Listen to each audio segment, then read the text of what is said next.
ఢిల్లీలో కేంద్ర మంత్రి కిషన్ రెడ్డి మీడియాతో మాట్లాడుతున్నారు. లైవ్ లో చూద్దాం. కోసమో విద్యార్థులను అడ్డం పెట్టుకొని రాజకీయాలు చేస్తా ఉన్నారని మనం చేస్తా ఉన్నాం. అంతరించిపోతున్నటువంటి కమ్యూనిస్టులు మరి ఒక్కొక్క రాష్ట్రము తను కట్టుకున్నటువంటి కోటలు కూలిపోతున్నటువంటి కాంగ్రెస్ పార్టీ ఈరోజు విద్యార్థులను అడ్డం పెట్టుకొని అరాచకం సృష్టించేటువంటి ప్రయత్నం చేస్తూ ఉన్నారు. పూర్తిగా కాంగ్రెస్ పార్టీ నాయకులు మాది ఒక జాతీయ పార్టీ, అనేక సంవత్సరాలు దేశాన్ని పరిపాలించాము, మాకు ఒక బాధ్యత ఉందనేటువంటి విషయాన్ని మర్చిపోయి దేశంలోని అన్ని వ్యవస్థలను కూడా నిర్వీర్యం చేసే ప్రయత్నం చేస్తూ ఉంది. దేశంలో అన్ని వ్యవస్థలను కూడా కూల్చేటువంటి ప్రయత్నం చేస్తూ ఉంది. దేశంలో ఉన్నటువంటి అన్ని ప్రజాస్వామ్య నియమ నిబంధనలు ఉల్లంఘించేటువంటి ప్రయత్నము, దేశ వ్యతిరేక శక్తులకు ప్రోత్సహించేటువంటి ప్రయత్నం చేస్తూ ఉంది. విద్యార్థులను ఎగదోసి దేశంలో రాజకీయ అస్థిరత్వం తేవాలి, ఈరోజు దేశ ప్రజాస్వామ్యబద్ధంగా ఎన్నికైనటువంటి ప్రభుత్వాలు కూల్చాలి, ప్రధాని రాజీనామా చేయాలి అనే విధంగా మాట్లాడుతూ ఉన్నారు.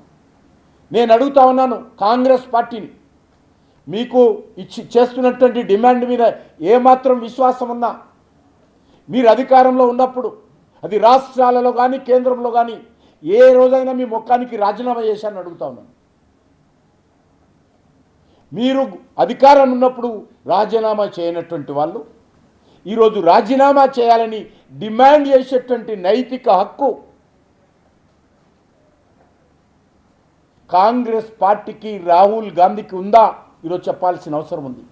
రేవంత్ రెడ్డికి ఉందా చెప్పాల్సినటువంటి అవసరం ఉంది. ఇప్పటికే ఈ యొక్క లీకేజ్ విషయంలో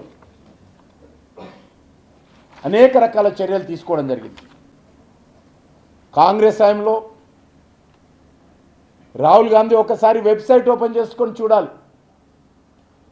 కాంగ్రెస్ హయాంలో కాంగ్రెస్ పార్టీ ప్రభుత్వాలు కానీ కేంద్రంలో యూపీ హయాంలో కానీ ఎన్నిసార్లు ఎన్ని రకాల ప్రశ్నపత్రాలు లీక్ అయినాయో ఆయన చదువుకుంటే చాలా బాగుంటుంది.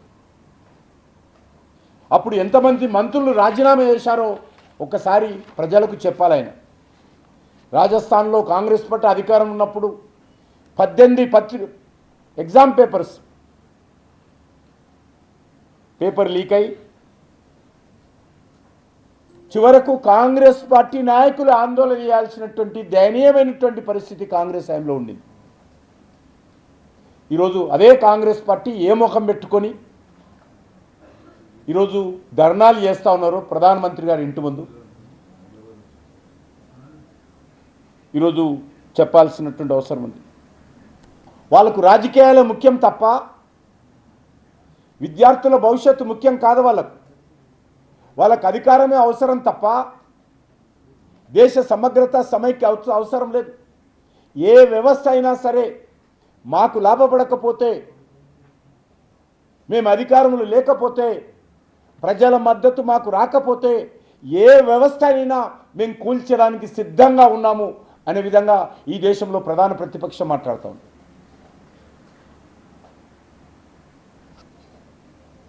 ఇప్పటికే మీకు అందరికీ తెలుసు, 10 ఏళ్ల జైలు, ₹1 కోటి జరిమానాతో 2024లో ఒక కఠినమైనటువంటి ఈ యొక్క పేపర్ లీకేజీని అరికట్టేటువంటి చట్టాన్ని తీసుకురావడం జరిగింది. ఈరోజు నరేంద్ర మోడీ గారు చెప్పారు,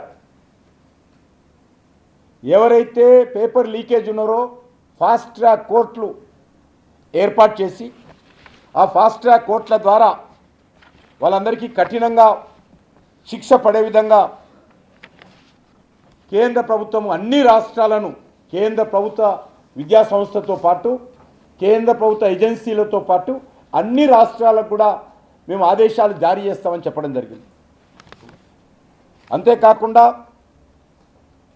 బాంబే, కలకత్తా, ఢిల్లీ, ఎంపీ ఈ 4 హైకోర్టుల ఆధ్వర్యంలో ఫస్ట్ ఫేజ్లో ఫాస్ట్ ట్రాక్ కోర్టులు ఏర్పాటు చేస్తామని చెప్పి కూడా కేంద్ర ప్రభుత్వం చెప్పడం జరిగింది. పబ్లిక్ ఎగ్జామినేషన్స్ యాక్ట్ 2024 కింద ఇప్పటికే కఠినమైనటువంటి శిక్షలు పడే విధంగా కొన్ని మార్పులు తీసుకురావడం జరిగింది. అవసరమైతే ఈ రకమైనటువంటి చట్టం విషయంలో మరింత కఠినంగా కూడా చట్టాలు తేవడానికి కేంద్ర ప్రభుత్వం ఏ మాత్రం వెనుకాడదని సందర్భంగా మునివేస్తున్నాను. కాంగ్రెస్ పార్టీ అది అడగాల, ప్రధానమంత్రి రాజీనామా కాదు, చట్టాన్ని మరింత కఠినంగా తీసుకొద్దాము, చట్టాన్ని మరింత కఠినంగా అమలు చేద్దాము, లొసుగులు లేకుండా చూద్దాము. ఏ పార్టీ ప్రభుత్వం ఉన్నప్పటికీ కూడా, ఏ రాష్ట్రం అయినప్పటికీ కూడా ప్రశ్నపత్రాలు, ఉద్యోగ నియామక పరీక్షల్లో సంబంధించినటువంటి క్వశ్చన్ పేపర్సు లీకు కాకుండా చూద్దామని చెప్పాల్సినటువంటి బాధ్యత కాంగ్రెస్ పార్టీకి ఉండాలి.